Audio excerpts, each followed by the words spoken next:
दिल्ली विधानसभा चुनाव में अरविंद केजरीवाल की अगुवाई वाली आम आदमी पार्टी को बड़ा झटका लगा है। इस चुनाव में भारतीय जनता पार्टी ने उन्हें हराकर ऐतिहासिक जीत दर्ज की है। इसके बाद आम आदमी पार्टी की मुश्किलें बढ़ती जा रही है। दर्शकों, आपको बता दें कि गृह मंत्रालय ने 1300 करोड़ रुपए के कथित घोटाले में आप नेता मनीष सिसोदिया और सत्येंद्र जैन के खिलाफ FIR दर्ज करने की मंजूरी दे दी है। यह घोटाला दिल्ली के सरकारी स्कूलों में कक्षाओं के निर्माण के दौरान होने का आरोप है। आपको बता दें कि 2022 में दिल्ली सरकार के सतर्कता आयोग ने कथित घोटाले की जांच की सिफारिश की और मुख्य सचिव को एक रिपोर्ट सौंपी। सूत्रों ने बताया कि राष्ट्रपति ने अरविंद केजरीवाल के नेतृत्व वाली सरकार के दौरान मंत्री रहते हुए मनीष सिसोदिया और सत्येंद्र जैन द्वारा किए गए कथित घोटाले में FIR दर्ज करने को भी मंजूरी दे दी है। केंद्रीय सतर्कता आयोग ने 17 फरवरी 2020 की अपनी रिपोर्ट में कहा है कि लोक निर्माण विभाग यानी PWD ने दिल्ली के सरकारी स्कूलों में 2400 से अधिक कक्षाओं के निर्माण में गंभीर अनियमितता पाई है। दर्शकों, आपको बता दें कि मनीष सिसोदिया दिल्ली के उप मुख्यमंत्री रह चुके हैं। उत्पाद नीति मामले में वे जेल भी गए थे।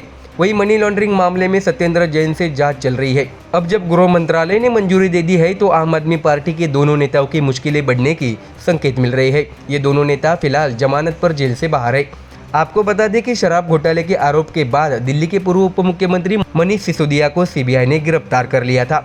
उन्होंने आरोप लगाया था कि शराब नीति 2021-22 को लागू करने में भ्रष्टाचार किया गया था। CBI और ED ने आरोप लगाया कि मनीष सिसोदिया की शराब नीति कुछ निजी कंपनियों को फायदा पहुंचाने के लिए बनाई गई थी। साथ ही इस मामले में 100 करोड़ की रिश्वत लेने का भी गंभीर आरोप है और इस रकम का इस्तेमाल गोवा चुनाव के दौरान आम आदमी पार्टी के प्रचार के लिए किया गया था। जबकि सत्येंद्र जैन पूर्व स्वास्थ्य मंत्री है, उन्हें मनी लॉन्ड्रिंग मामले में 30 मई 2022 को ED ने गिरफ्तार किया था। ED ने आरोप लगाया था कि जैन ने 2015 और 16 में फर्जी कंपनियों के जरिए 16.39 करोड़ रुपए की मनी लॉन्ड्रिंग की थी। तो देखा दर्शकों कि दिल्ली में अब आम आदमी पार्टी के नेताओं की मुश्किलें बढ़ती दिख रही है। ऐसे में देखना होगा कि सत्ता गंवाने के बाद अब आम आदमी पार्टी और कौन सी नई चाल चलती है और BJP सरकार पर निशाना साधती है। ये तो देखने वाली बात होगी। Bureau report MDR news. देश के और महाराष्ट्र राज्य के विभिन्न हिस्सों में होली का त्योहार हर्ष उल्लास के साथ मनाया जा रहा है। 14 मार्च धूलिवंदन भी हर्षोल्लास से मनाया गया। बुरा न मानो होली है कहकर होली मनाई जाती है। दर्शकों, आपको बता दें कि अब होली के त्योहार के मौके पर महाराष्ट्र के राजनीतिक नेता भी एक दूसरे को शुभकामनाएं देते नजर आ रहे हैं। भारतीय जनता पार्टी के प्रदेश अध्यक्ष चंद्रशेखर बावनकुले ने होली की शुभकामनाएं देते हुए विपक्ष की कड़ी शब्दों में आलोचना की है। साथ ही पूर्व मंत्री रावसाहेब दानवे ने भी विपक्ष की आलोचना की है। वही उप मुख्यमंत्री एकनाथ शिंदे ने भी विपक्ष को शुभकामनाएं दी है और कहा है कि हमारा रंग भगवा है, जिन्हें भगवा रंग पसंद है वे हमारे साथ आए। दर्शकों, इस बीच होली की शुभकामनाएं के बावजूद नेताओं के बीच आरोप प्रत्यारोप का सिलसिला जारी है। राजनीति में कौन सा रंग चमकाना है यह केवल राज्य और देश की जनता के हाथ में है। कौन सा रंग गहरा करना है और कौन सा रंग फीका करना है यह तय करना लोगों के हाथ में है। BJP नेता रावसाहेब दानवे ने परोक्ष रूप से उद्धव ठाकरे की भी आलोचना की है और कहा है कि हमने देखा है कि प्रदेश में हुए विधानसभा चुनाव में जनता ने इस बार मुहर लगा दी कि महाराष्ट्र राज्य में सिर्फ और सिर्फ भगवा रंग ही गहरा हो सकता है। इसके अलावा जो रंग भगवा के विपरीत है, कुछ लोगों ने भगवा के साथ हरा रंग भी लगा लिया है, लोगों को बताने के लिए भगवा लेकिन अंदर से हरा। ऐसे लोगों को जनता ने खारिज कर दिया। इसके साथ ही उप मुख्यमंत्री एकनाथ शिंदे ने भी विपक्ष की आलोचना की। उन्होंने कहा है कि हमारा रंग भगवा है, अब जिसे भी भगवा रंग पसंद हो वो हमारे साथ आ जाए। भगवा रंग हिंदू धर्म का रंग है, भगवा रंग सर्वव्यापी है, भगवा रंग सनातन हिंदू धर्म का रंग है, भगवा रंग सबको आगे ले जाने वाला है। इसलिए मैं चाहता हूँ कि जो कोई भी इस भगवे रंग में रंगना चाहते हैं वो हमारे साथ आ जाए, ऐसा एकनाथ शिंदे ने अपने बयान में कहा है। साथ ही राष्ट्रवादी कांग्रेस शरद पवार पार्टी के नेता और विधायक जितेंद्र आव्हाड ने कहा है कि हमारा रंग तिरंगा है, जो भारत का रंग है वह हमारा रंग है। तो वही BJP नेता ने कांग्रेस पर निशाना साधते हुए आगे कहा है कि नाना पटोले को मेरी शुभकामनाएं हैं, लोगों ने उन्हें विपक्ष दल में बैठने के लिए वोट दिया है। BJP नेता चंद्रशेखर बावनकुले ने कहा है कि मैं चाहता हूं कि वे होली के अवसर पर महाराष्ट्र को विकास के पथ पर ले जाने और पारदर्शी एवं भ्रष्टाचार मुक्त सरकार चलाने का संकल्प ले। तो वही विजय वडेट्टीवार को महाराष्ट्र के लिए अच्छे सवाल उठाने चाहिए। हमने जो संकल्पना दी है उसे आगे बढ़ाने के लिए विजय वडेट्टीवार को हमें लगातार याद दिलाना चाहिए। उन्हें इस बात का भी ध्यान रखना चाहिए कि अपनी कांग्रेस पार्टी को कैसे मजबूत किया जाए। इसके अलावा वडेट्टीवार को कांग्रेस में सभी मतभेदों और विचारधारा के मतभेदों को दूर करने का प्रयास करना चाहिए। मैं उन्हें शुभकामनाएं देता हूँ,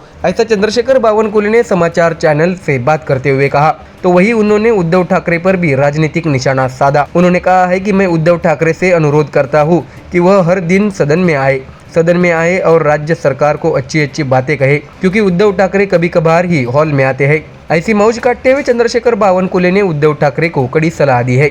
तो देखा दर्शकों, होली के दिन भी महाराष्ट्र की राजनीति भी रंगीन होली से और आरोप प्रत्यारोप से मनाई गई। ऐसे में देखना होगा कि आने वाले दिनों में महाराष्ट्र में राजनीतिक हलचल क्या कुछ नई ओर से देखने मिलती है। Bureau report MDR news. Congress के पूर्व अध्यक्ष और विधायक नाना पटोले ने उप मुख्यमंत्री एकनाथ शिंदे और अजित पवार को मुख्यमंत्री पद का प्रस्ताव दिया है। मीडिया से बातचीत करते हुए नाना पटोले ने कहा है कि हमारे पास आइए, हम आपको समर्थन करेंगे। चर्चा थी कि एकनाथ शिंदे सत्ता संभालने के बाद कुछ समय तक मुख्यमंत्री पद नहीं मिलने के कारण नाराज चल रहे थे।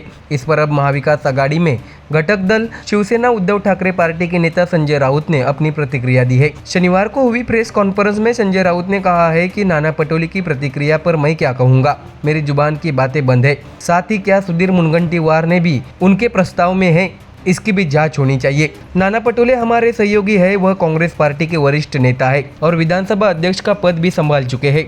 राजनीति में कुछ भी संभव नहीं है, इस मौके पर बस यही कहा जा सकता है। संजय राउत ने आगे कहा है कि क्या किसी ने सोचा था कि 2019 में उद्धव ठाकरे के नेतृत्व में महाविकास आघाड़ी सरकार आएगी।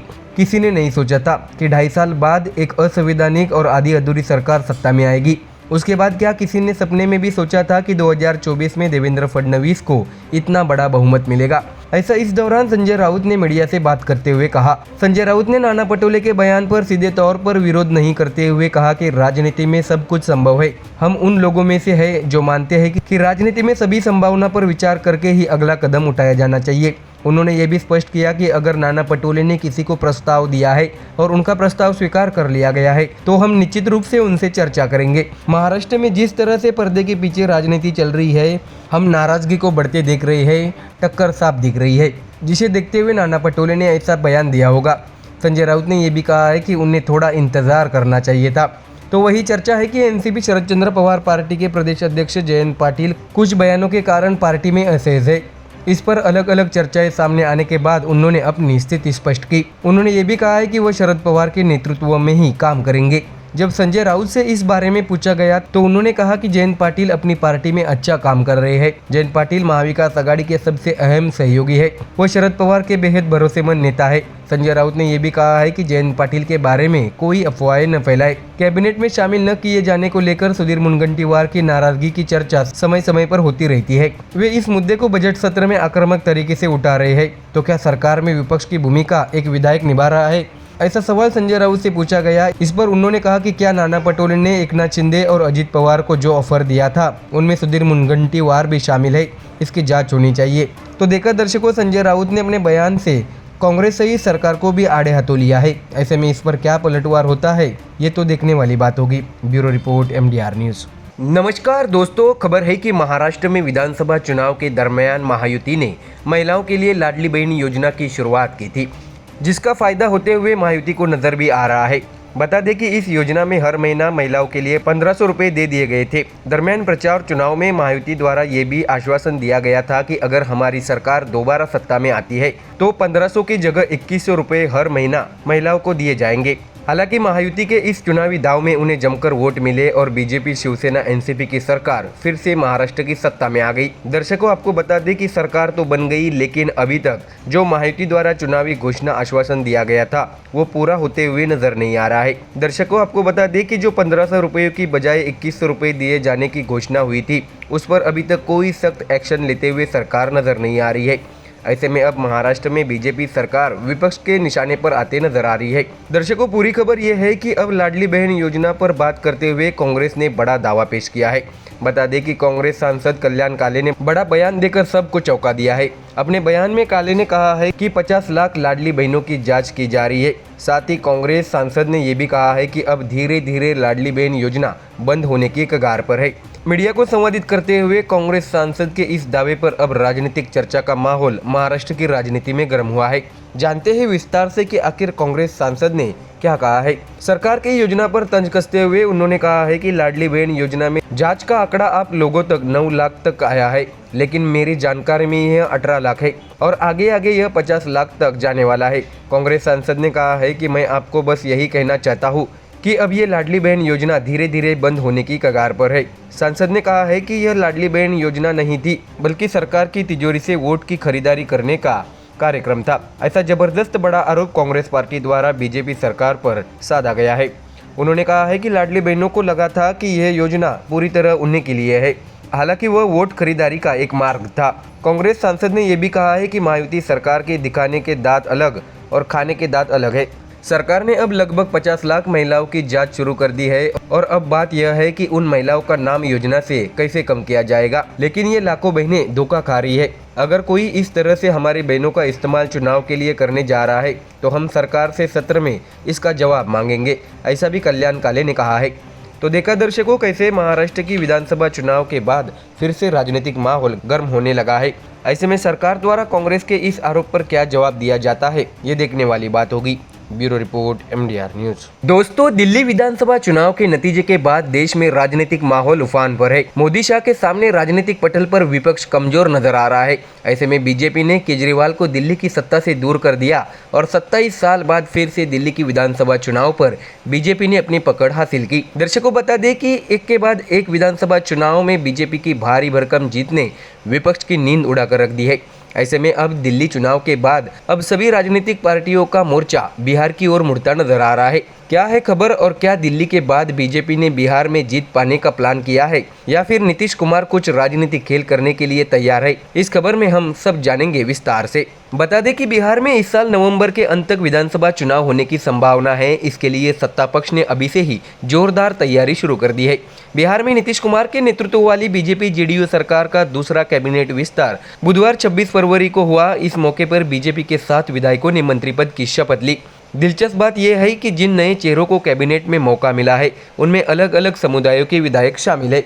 ऐसे में बिहार में हुए इस मंत्रिमंडल विस्तार के बाद राजनीतिक कयास लगाने शुरू कर दिए गए हैं। बताया ये भी जा रहा है कि सत्तारूढ़ दल ने आगामी चुनाव से पहले जातिगत समीकरणों को ध्यान में रखते हुए कैबिनेट का विस्तार किया है। ऐसे में क्या बीजेपी और नीतीश कुमार के इस राजनीतिक चाल का फायदा उन्हें आने वाले विधानसभा चुनाव में होगा, ये चर्चा का विषय है। दर्शकों, आपको बता दें कि 2020 के बिहार विधानसभा चुनाव में बीजेपी ने शानदार जीत हासिल करते हुए 110 में से 74 सीटों पर जीत हासिल की। इसके बाद हुए उपचुनाव में पार्टी ने कुंडनी विधानसभा सीट आरजेडी से छीन ली थी।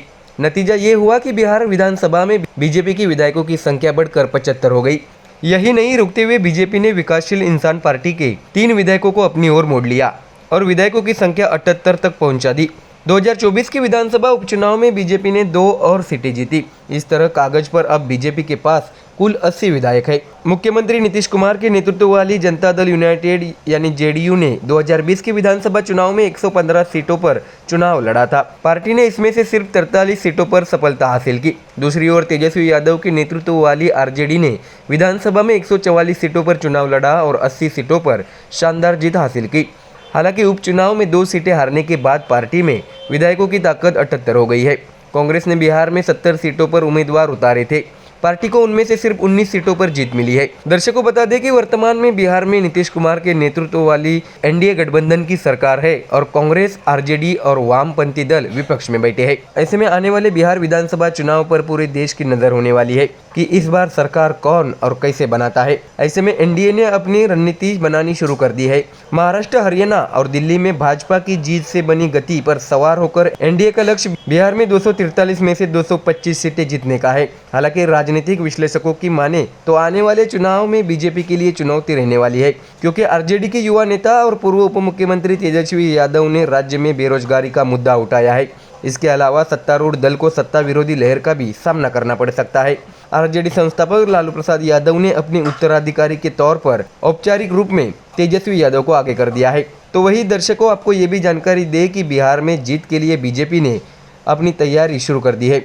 वित्त मंत्री निर्मला सीतारमण ने मखाना के लिए एक अलग बोर्ड की घोषणा की थी, जिसकी खेती बिहार में 3 जिलों के मिथिलांचल, कोशी और सीमांचल में व्यापक रूप से की जाती है। इसके जरिए किसानों को सरकारी योजनाओं का लाभ और प्रशिक्षण दिया जाएगा। पूर्वी भारत में खाद्य उद्योग को बढ़ावा देने के लिए बिहार में एक राष्ट्रीय संस्थान, राष्ट्रीय खाद्य प्रौद्योगिकी और प्रबंधन संस्थान की स्थापना की जाएगी। तो वही उड़ान योजनाओं के तहत राज्य की भविष्य की जरूरतों को ध्यान में रखते हुए बिहार में नई हवाई अड्डे स्थापन किए जाएंगे। इसके अलावा पटना एयरपोर्ट का विस्तार भी किया जाएगा।